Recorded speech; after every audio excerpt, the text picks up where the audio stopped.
तो का एक बार फिर से आपके अपने YouTube चैनल स्मार्ट स्टडी में इस वीडियो में देखेंगे सामान्य विज्ञान के जनरल साइंस के 70 क्वेश्चन। जो सारे के सारे क्वेश्चन सिलेक्टेड हैं। पूरे वीडियो को कंप्लीट देखिए, एक भी क्वेश्चन को स्किप मत करना। आपका 17 अगस्त को जो रेलवे ग्रुप डी का एग्ज़ाम स्टार्ट है 17 अगस्त से, उसके लिए तो मस्ट इम्पोर्टेंट है। एक भी क्वेश्चन को बिना स्किप किए पूरा वीडियो को कंप्लीट देखिए। मैं सुपर फास्ट तरीके से आपको ये क्लास कराने वाला हूँ, कहीं भी आपको एक भी क्वेश्चन को स्किप नहीं करना है। बहुत ही कम समय में ये 70 क्वेश्चन कराऊंगा डायरेक्टली।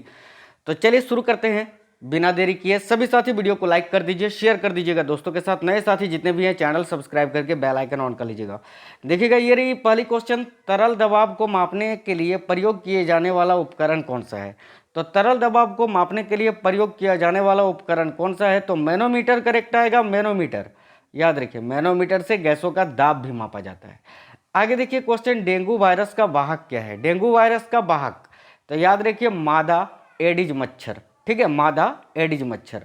मानव पेट की कार्य प्रणाली के बारे में पता किसने लगाया था। मानव पेट की कार्य प्रणाली के बारे में पता लगाया था, देखो विलियम ब्यूमोंट ने। याद रखिएगा विलियम ब्यूमोंट का। सारे देखिए काफ़ी क्वेश्चन नए क्वेश्चन हैं, तो कंप्लीटली पूरे वीडियो को देखिए।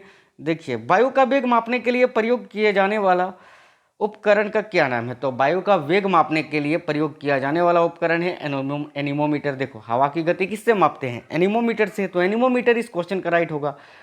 पवनों के चलने का मुख्य कारण क्या है। पवन जो हवा जो चलता है ना, उसका मुख्य कारण क्या है, तो पृथ्वी का असमान ताप। ठीक है, बेकिंग सोडा का प्रयोग चींटी काटने के प्रभाव को बेअसर करने के लिए किया जाता है। चींटी काटने से क्या अनुक्षिप्त करती है, तो फॉर्मिक एसिड त्वचा में पहुंचता है। और वहीं उपचार के लिए बेकिंग सोडा का प्रयोग करते हैं, क्योंकि बेकिंग सोडा क्षारीय प्रकृति का होता है।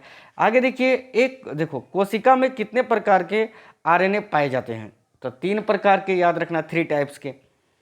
कोशिका को सबसे पहले सूक्ष्मदर्शी के द्वारा किसने देखा था, तो रॉबर्ट हुक ने। देखो किसके कारण पादप कोशिकाएं जंतु कोशिकाओं से भिन्न हैं, तो उत्तर देखिएगा पादप कोशिका में दृढ़ कोशिका भित्ति पाई जाती है, इस कारण। इलेक्ट्रॉन सूक्ष्मदर्शी में प्रकाश का स्रोत कहाँ होता है, तो इलेक्ट्रॉन किरण पुंज में। जीवन की भौतिक आधारशिला कौन सी है, तो जीव द्रव्य। याद रखना केंद्रक के किस आधार पर तुलना की जाती है। केंद्रक के किस आधार पर तुलना की जाती है, तो प्रोकैरियोटिक और यूकैरियोटिक के आधार पर। प्रोकैरियोटिक और यूकैरियोटिक, याद रखना ये भी क्वेश्चन बहुत इंपॉर्टेंट है। आगे देखिए एटीपी का निर्माण किस में होता है, तो गाइस देखिएगा माइटोकॉन्ड्रिया में। डीएनए किसका बहुलक होता है, तो डीएनए जो है न्यूक्लियोटाइड्स का बहुलक होता है। आगे देखिएगा 1 एंगस्ट्रम किसके बराबर होता है, तो 1 एंगस्ट्रम 0.0001 mm के बराबर होता है। एंगस्ट्रम से तरंगदैर्घ्य को मापा जाता है गाइस, याद रखिएगा। ठीक है, एंगस्ट्रम से क्या मापा जाता है, तो तरंगदैर्घ्य। आगे देखिए क्वेश्चन, 1 माइक्रोन किसके बराबर होता है, तो याद रखिएगा 10⁻⁻⁶ है ना। आगे देखिए नेक्स्ट क्वेश्चन, जीव द्रव्य जीवन का भौतिक आधार है, यह किसने कहा था, तो हक्सले ने। जीव द्रव्य की खोज किसने की थी, तो याद रखिए डुजा-रीडन ने। ठीक है, किसने, डुजा-रीडन ने। नेक्स्ट क्वेश्चन, लवक की खोज किसने करी थी, तो हेकल ने। लवक की खोज किसने करी थी, तो हेकल, याद रखिएगा।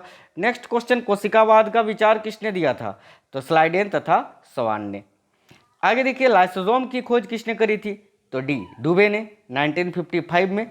आगे देखिए इलेक्ट्रॉन सूक्ष्मदर्शी की खोज किसने करी थी, तो नॉल तथा रस्का ने। आगे देखिए क्वेश्चन, कार्बोहाइड्रेट क्या है, तो गाइस याद रखिएगा ग्लूकोज।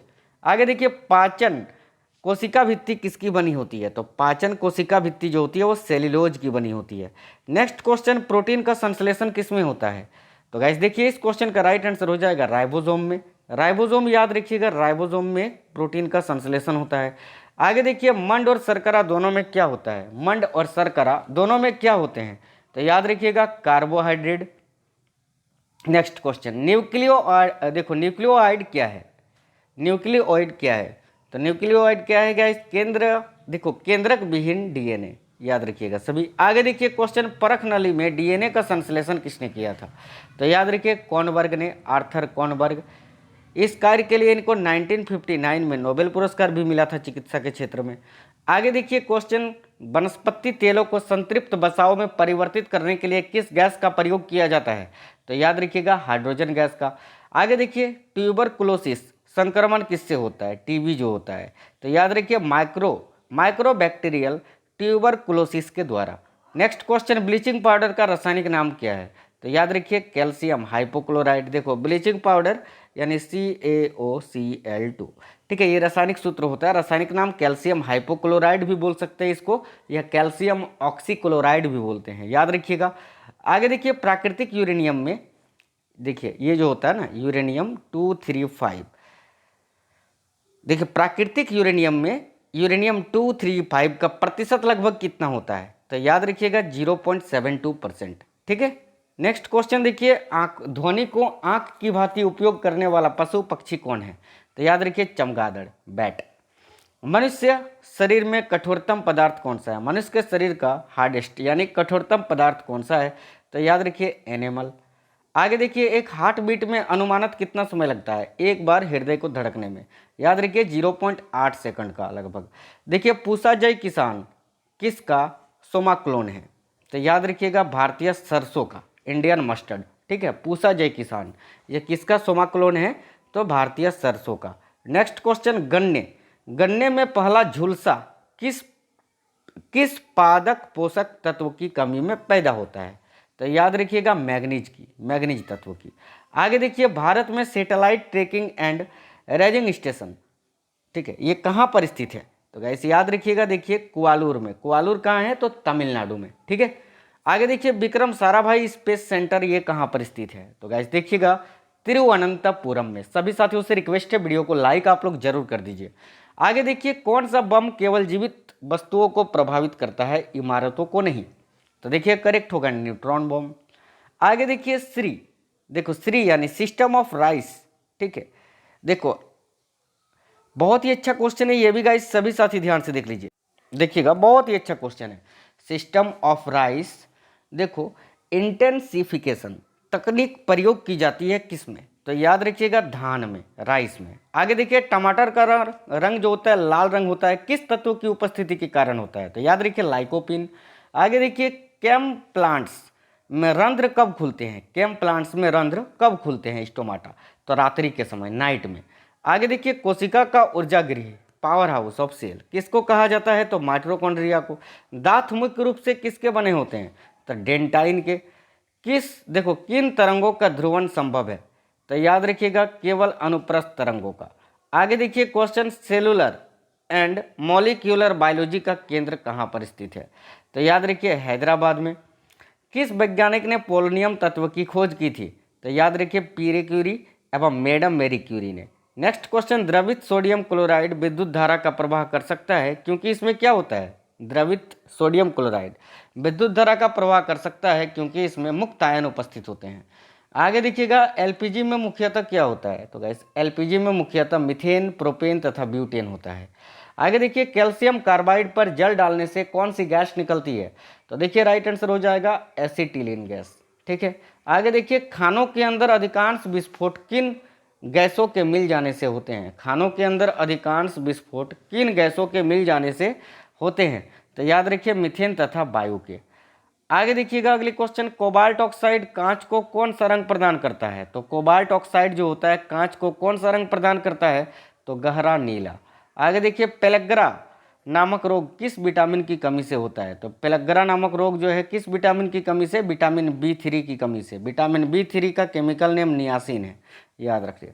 आगे देखिए एग्रीकल्चर, ठीक है, शब्द लिया गया है किससे, एग्रीकल्चर अर्थात एग्रीट प्लस कल्चर, ये जो शब्द है ये लिया गया है किससे, तो याद रखिए लैटिन भाषा से, ठीक है। और एग्रीकल्चर का अर्थ होता है कृषि, याद रखना। आगे देखिए कैट का अर्थ क्या होता है, तो याद रखिए कंप्यूटराइज एक्सेल टोमोग्राफी। आगे देखिए कोलोजन किसका मुख्य घटक है, तो कोलोजन किसका मुख्य घटक है, तो स्किन का, त्वचा का। एग्रोनॉमी सस्य विज्ञान किस शब्द से विकसित किया गया है, एग्रोनॉमी सस्य विज्ञान जो है किस शब्द से विकसित किया गया है, तो ग्रीक याद रखिएगा। आगे देखो लवणीय मृदा में विनम्यशील सोडियम की प्रतिशत मात्रा कितनी होती है, याद रखिए 15% से कम। आगे देखिए अम्ल वर्षा में कौन सा तत्व पाया जाता है, तो याद रखिए NO2। देखो एक्चुअली जो होता है अम्ल वर्षा जो होता है एसिड रेन वो SO2 प्लस NO2 के कारण होता है, याद रखना। आगे देखिए क्वेश्चन, धान की कौन सी बोनी प्रजाति भारत में सर्वप्रथम विकसित की गई थी? तो धान की कौन सी बोनी प्रजाति है जो भारत में सर्वप्रथम विकसित की गई थी? तो गोविंद प्रजाति। कब? तो 1982 में, 1982 में। आगे देखिए क्वेश्चन, अम्लीय मृदा का पीएच मान कितना होता है? तो अम्लीय मृदा का पीएच मान कितना होता है? 7 से कम होता है। आगे देखिए क्षारीय मृदा का पीएच मान कितना होता है? तो 7 से अधिक होता है। बैरोमीटर में जल की तुलना में पारे का उपयोग का प्रमुख कारण क्या है? बैरोमीटर में जल की जगह पारा का उपयोग किया जाता है, इसका प्रमुख कारण है पारे का घनत्व अधिक व वाष्प दाब कम होता है, इस कारण। आगे देखिए अगली क्वेश्चन क्या है, देखिए लोहे की वस्तुओं को जंग क्या बनने से लग जाती है? तो याद रखिए आयरन ऑक्साइड बन जाने से। रासायनिक दृष्टि से हीरा क्या है? तो देखिएगा रासायनिक दृष्टि से हीरा है शुद्ध कार्बन।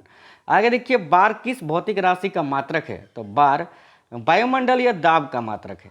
आगे देखिए भारी जल का अनुभार कितना होता है? भारी जल का अनुभार कितना होता है? तो 20। आगे देखिए 80 किलोग्राम का एक व्यक्ति, देखो एक व्यक्ति जिसका वेट है 80 केजी, ठीक है, लिफ्ट में त्वरित गति से जा रहा है। यदि एकाएक लिफ्ट का केबल टूट जाता है तो गिरते हुए व्यक्ति का भार क्या होगा? 80 केजी का वो व्यक्ति है, लिफ्ट का तार टूट जाता है, वह एकाएक जो है नीचे जाता है लिफ्ट, तो उस समय उस व्यक्ति का भार कितना होगा? तो बिल्कुल शून्य होगा, 0 होगा। ठीक है, तो गाइस ये 70 क्वेश्चन थे, काफ़ी इंपॉर्टेंट क्वेश्चन थे। आपको ये क्वेश्चंस कैसे लगे हैं ये आप हमें कमेंट बॉक्स में ज़रूर कमेंट कर बता दीजिए। ठीक है, अगला वीडियो जल्द ही अपलोड कर देंगे। आप लोग सभी साथी वीडियो को लाइक कर देंगे, शेयर कर दीजिए, और नए साथी जितने भी हैं चैनल को सब्सक्राइब करके बेल आइकन को ऑन कर लीजिएगा, जिससे आप लोगों को हर क्लास का नोटिफिकेशन आते रहेगा टाइम टू टाइम। ठीक है, तो चलिए गाइस मिलते हैं नेक्स्ट क्लास में, तब तक ख्याल रखिए आप लोग, खूब अच्छे से मन लगाकर पढ़ाई करिए, इस बार एग्जाम निकालना है, मतलब निकालना है। ठीक है, तो मिलते हैं नेक्स्ट क्लास में, तब तक के लिए take care, love you to all, जय हिंद सभी को।